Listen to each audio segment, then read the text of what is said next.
दर्शक बंधु नमस्कार। आज बड़ खबर आज 21 तारीख 2023। दर्शक बंधु चैनल नुआ थे सब्सक्राइब करूँ और भल पाइबा स्वरूप गोटे गोटे लाइक निश्चय करने को भूलु ना। चलतु आरंभ करवा। कोविड नुआ भेरिएंट को नहीं सतर्क कले केंद्र स्वास्थ्य मंत्री। गोवा, केरल और महाराष्ट्र तीनोटी देश में राज्य में व्यापिला कोरोनार सब भेरिएंट JN1 सामना को आसिले 21 रोगी। केरल में गत 24 घंटे 3 जनों मृत्यु। उच्चस्तरीय बैठक में देश में कोविड स्थिति समीक्षा कले केंद्र स्वास्थ्य मंत्री। मुकाबला पर सबु राज्यर स्वास्थ्य मंत्री सह आलोचना। सतर्क रहा देले परामर्श। देश को पुणी फेरी कोरोना भय। आसतु परवर्ती खबर देखा। कांग्रेस दल पाखरे टंका नहीं, हाथ दलिया पाखरे टंका नहीं, एमिति परिस्थिति दल केमिति चलिबो। साधारण निर्वाचन को आउ मात्र 100 दिन बाकी थिबा बेले हाथ दल पाखरे टंकार घोर अभाव देखाजिबा घटना को नहीं जातीय गणमाध्यम में बेस चर्चा। स्थिति एमिति हेलानी जे डोनेट फॉर देश ना रे कैंपेन आरंभ कला कांग्रेस। एतिरे जेतिकी आय हेबो सेतिकिरे काले दल चलिबो बोली निष्पत्ति नहीं। गुरुत्वपूर्ण कथा है गत किछि दिन तले बलांगीर मद व्यवसायी तथा कांग्रेस नेता मद भाटी प्राय 350 कोटी टंकार नगद अर्थ बाहरिला। जदि बलांगीर परि पछुआ राज्य में एते परिमाण टंका बाहरुची तेबे पूरा देश में केते टंका थिबो ताहाकु नहीं चर्चा हेउथिबा बेले कांग्रेस केमिति गरीब हैला ताहाकु नहीं भी उठिलानी प्रश्न। हेले समय कहबो क्राउड फंडिंग कांग्रेस को बल देउची ना काल हेउची। दर्शक बंधु जदि वीडियो भल लगुता है गोटे गोटे लाइक करने को भूलु नहीं। देखिए परवर्ती खबर। आम सार नहांती चिकन चेयर टेबुल कौन आमको पाठ पढ़ाइब। बाहर भीतर सबू चकचाक करदेले। कोटी कोटी टंका खर्च कर भित्तिभूमि सजाड़ी देलु बोली कही जोरसोर प्रचार भी कले। हेले मूल समस्या जोटिकी सेठी। राज्य में विभिन्न हाईस्कल रे जो सब चित्र आसूची ताहा 5T को उपहास कला बोली केउटी नवम श्रेणी 10म श्रेणी लगी मात्र 3 जन शिक्षक तो केउटी हाईस्कल पिला पाठ पढ़ाऊँच प्राथमिक शिक्षक। जानी आश्चर्य हेबे ठीक आउ 2 मास पर मैट्रिक परीक्षा हेले अनेक विद्यालय शिक्षक नथिबारु 3 ରୁ 4टी सब्जेक्ट रे एजाए हाथ भी मरा होइनी। परवर्ती खबर है रंगमरा सरकार। पुराणा कांथरे नुआ रंग मारी रूपांतरीकरण कले शिक्षा उन्नति हेब नहीं। वर्तमान समय राज्य में शिक्षा व्यवस्था संपूर्ण भाव भुशुड़ी पड़ी। छात्र छात्री भविष्य गठन समय ओडिशा रे 49.9% पिला 10वीं रु पढ़ा छाड़ा घटना मते विस्मित करुच्ची बोली कहिसंती राज्य बीजेपी उपसभापति समीर महांती। ओडिया लोकंकु अंध करी रूपांतरीकरण डिंडिम पिटुथिबा जड़े अण ओडिया ऑफिसर दृष्टि रे यह कौन आम ओडिशा नवीन ओडिशा विकास बोली कहिसंती राज्य बीजेपी उपसभापति। से आहुरी कहिसंती राज्य सरकार को मोर परामर्श केवल पुराणा कांथरे नुआ रंग मारी रूपांतरीकरण द्वाही देले शिक्षा क्षेत्र में उन्नति हेब नहीं। वास्तव में जदि ओडिशा रे विकास प्रति आंतरिकता अच्छी शिक्षा व्यवस्था को सुदृढ़ करंतु।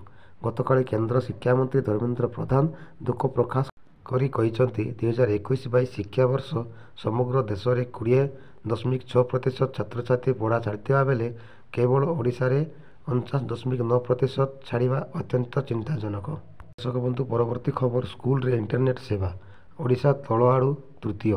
वर्तमान समय रे डिजिटल इंडिया रे इंटरनेट को सर्वाधिक गुरुत्व देइचंती केंद्र सरकार। सेहिति लगी तो प्रति स्कूल रे केमिति इंटरनेट सेवा जोगाई दिया जिवो केमिति पिला माने ऑनलाइन रे पाठ पढ़िबे स्वतंत्र व्यवस्था भी होईची।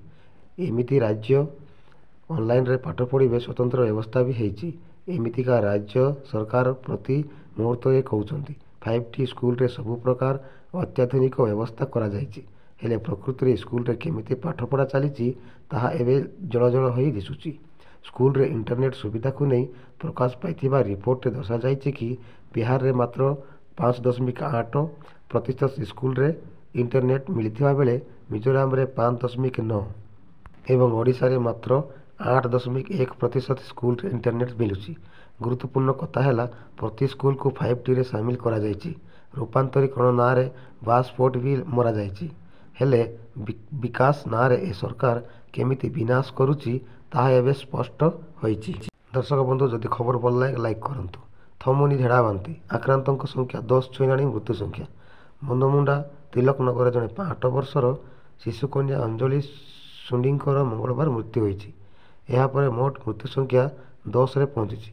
जिला प्रशासन पक्षर RGH କେବଳ 5 ଜଣଙ୍କର ମୃତ୍ୟୁ ହୋଇଛି ବୋଲି ସୂଚନା ଦିଆଯାଇଛି। ସହରର କୋଏଲ ନଗର, ନାଲ ରୋଡ, ଉଦିତ ନଗର, ଛେଣ୍ଡି କଲୋନୀ, ବାସନ୍ତୀ କଲୋନୀ, ପାନପୋଷ, ଭାଲୁଘାଟ ଆଦି ଅଞ୍ଚଳରେ ବେଶୀ ବ୍ୟାପିଛି ରୋଗ। ତେବେ ପାନପୋଷ ଓ ଛେଣ୍ଡ କଲୋନୀକୁ ହଟସ୍ପଟ ଭାବେ ଚିହ୍ନଟ କରାଯାଇଛି। କୂଳ ଲଙ୍ଘୁଛି ମନ୍ତେଇ ନଦୀ, ଧସିଲା ସୁରକ୍ଷା ବନ୍ଧ, ଲୋକଙ୍କୁ କୁମ୍ଭୀର ଭୟ। ଭଦ୍ରକ ଜିଲ୍ଲା ଚାନ୍ଦବାଲି ଚୌଦିଆ ପଞ୍ଚାୟତ କନକପଲ୍ଲୀ ନିକଟରେ ଥିବା ମନ୍ତେଇ ନଦୀରେ ପ୍ରାୟ 100 ଫୁଟ ବନ୍ଧ ଧସିଛି, ଯାହାକୁ ନେଇ ଗ୍ରାମବାସୀ ଚିନ୍ତାରେ।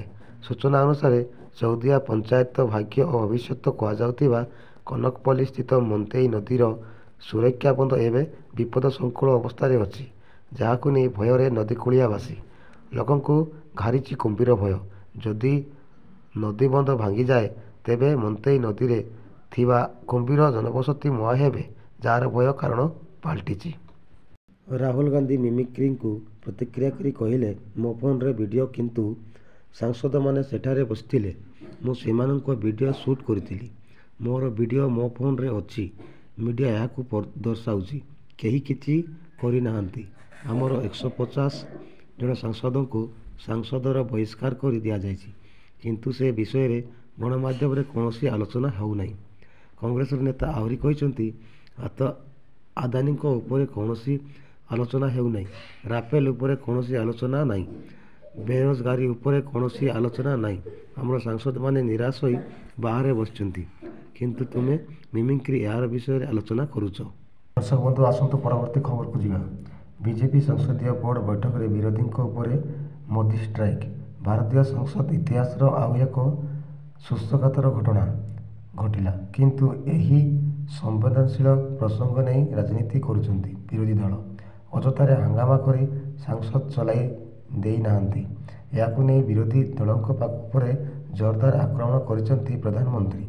ବିଜେପି ସଂସଦୀୟ ବୋର୍ଡ ବୈଠକରେ ମୋଦି କହିଛନ୍ତି, ନିକଟରେ ବିଧାନସଭା ନିର୍ବାଚନର ପରାଜୟ ପରେ ହତାଶ ପଡ଼ିଛନ୍ତି ବିରୋଧୀ। ଏଥିପାଇଁ ସଂସଦକୁ ଅଚଳ କରିବାକୁ ଚେଷ୍ଟା କରୁଛନ୍ତି। ସଂସଦରେ ଘଟିଥିଲା ଘଟଣାକୁ ଗଣତନ୍ତ୍ରର ବିଶ୍ୱାସ ରଖୁଥିବା କେହି ବି ସ୍ୱୀକାର କରିବେ ନାହିଁ। ଏହାକୁ ନିନ୍ଦା କରାଯିବା ଦରକାର। କିନ୍ତୁ ଦୁର୍ଭାଗ୍ୟର କଥା, ବିରୋଧୀ ନିଜ ହତାଶାର ପ୍ରଦର୍ଶନ ପାଇଁ ଏହାକୁ ରାଜନୈତିକ ରଙ୍ଗ ଦେଉଛନ୍ତି। ଦୁର୍ବୃତ୍ତଙ୍କ କାରନାମାକୁ ବିରୋଧୀ ମୌନ ଓ ପରୋକ୍ଷ ସମର୍ଥନ ଦେଉଛନ୍ତି, ଯାହା ଚିନ୍ତାଜନକ। ସ୍ତ୍ରୀ ପାଇଁ ପୁଅକୁ ଅପହରଣ, ବାପ ରଚିଲା ନିଜ ସନ୍ତାନ ପାଇଁ ଚକ୍ରବ୍ୟୂହ। ପଟିଆ ଷ୍ଟେସନ ନିକଟରୁ 11 ମାସର ଶିଶୁକୁ କଲା ଅପହରଣ। ଅପହରଣ ପରେ ଘଟଣା ପର୍ଦ୍ଦାଫାଶ କଲା ପୋଲିସ। ଗତକାଲି ଅପହରଣ, ଆଜି ଉଦ୍ଧାର। ଭୁବନେଶ୍ୱର ପଟିଆ ଷ୍ଟେସନ ନିକଟରୁ ଅପହୃତ ଶିଶୁ କଟକରୁ ଉଦ୍ଧାର ପରେ କ୍ୟାମେରା ସାମ୍ନାରେ ଯେଉଁ ଘଟଣା ପୋଲିସ କହିଛି, ତାହାକୁ ନେଇ ଏବେ ସବୁଠି ଚର୍ଚ୍ଚା। ପାରିବାରିକ କଳହରୁ ଅରୁଣ ପରିଣୀତି। ନିଜ ପୁଅକୁ ମା କୋଳରୁ ଛଡ଼ାଇ ନେବାକୁ ଉଦ୍ୟମ କରିଥିଲା ବାପା। ନିଜେ ଶିଶୁ, ବାପା ହିଁ ଅପହରଣର ମାଷ୍ଟରମାଇଣ୍ଡ ଥିଲା। ଆସନ୍ତୁ ଦେଖିବା ଆଜିର ଶେଷ ଖବର। ପୁଣି ଥରେ ଦିନିକିଆରେ 1 ନମ୍ବର ବ୍ୟାଟର ହେଲେ ବାବର। ଶୁଭମନ ଗିଲଙ୍କୁ ପଛରେ ପକାଇଲେ ବାବର। ପୁଣି ଥରେ ଦିନିକିଆରେ 1 ନମ୍ବର ବ୍ୟାଟର ହେଲେ ବାବର। ଶୁଭମନ ଗିଲଙ୍କୁ ପଛରେ ପକାଇ 1 ନମ୍ବର ହୋଇଛନ୍ତି ବାବର ଆଜମ। କିଛି ଦିନ ପରେ ପୁଣି ବାବର 2 ନମ୍ବରକୁ ଖସିଛନ୍ତି। ବିଶ୍ୱକପ୍ ବେଳେ ଗତ ନଭେମ୍ବର ମାସରେ ଗିଲ ବାବରଙ୍କୁ ପଛରେ ପକାଇ ICC ରାଙ୍କିଙ୍ଗରେ 1 ନମ୍ବର ସ୍ଥାନରେ ପହଞ୍ଚିଥିଲେ। ଗିଲଙ୍କ ପାଖରେ 810 ପଏଣ୍ଟ ଥିବା ରହିଛି। ସେହିପରି ବାବର 34 ପଏଣ୍ଟ ସହ 1 ନମ୍ବରରେ ରହିଛନ୍ତି। ଗିଲଙ୍କ ପଛକୁ ବିରାଟ ଓ ରୋହିତ ଶର୍ମା ଯଥାକ୍ରମେ 3 ନମ୍ବର ଏବଂ 4 ନମ୍ବର ସ୍ଥାନରେ ଅଛନ୍ତି। ପଞ୍ଚମ ସ୍ଥାନରେ ଡେଭିଡ ୱାର୍ଣ୍ଣର, ଷଷ୍ଠରେ ଡାରେଲ ମିଚେଇ, ସପ୍ତମରେ ହ୍ୟାରି ଟେକ୍ଟର, ଅଷ୍ଟମରେ ରଶିଦ୍ ଖାନ, ଡେଲ ହୁସେନ, ନବମରେ ଜାଜୁଇଦ ମାଲାନ ଓ 10ମରେ ହେନରିକ କ୍ଲାସେନ ରହିଛନ୍ତି। ଦର୍ଶକ ବନ୍ଧୁ, ଆଜି ପାଇଁ ଖବର ଏତିକି। ପୁଣି ଦେଖା ହେବ ଲାଟେଷ୍ଟ ଖବର ସହିତ ଆଗାମୀ ଅଧ୍ୟାୟରେ। ସେତେବେଳେ ପର୍ଯ୍ୟନ୍ତ ବିଦାୟ ଦିଅନ୍ତୁ। ଚ୍ୟାନେଲରେ ନୂଆ ଥିଲେ ସବସ୍କ୍ରାଇବ କରି ଲାଇକ୍ ଆଉ ସେୟାର ନିଶ୍ଚିତ କରିବାକୁ ଭୁଲନ୍ତୁ ନାହିଁ। ଧନ୍ୟବାଦ। ଜୟ ହିନ୍ଦ।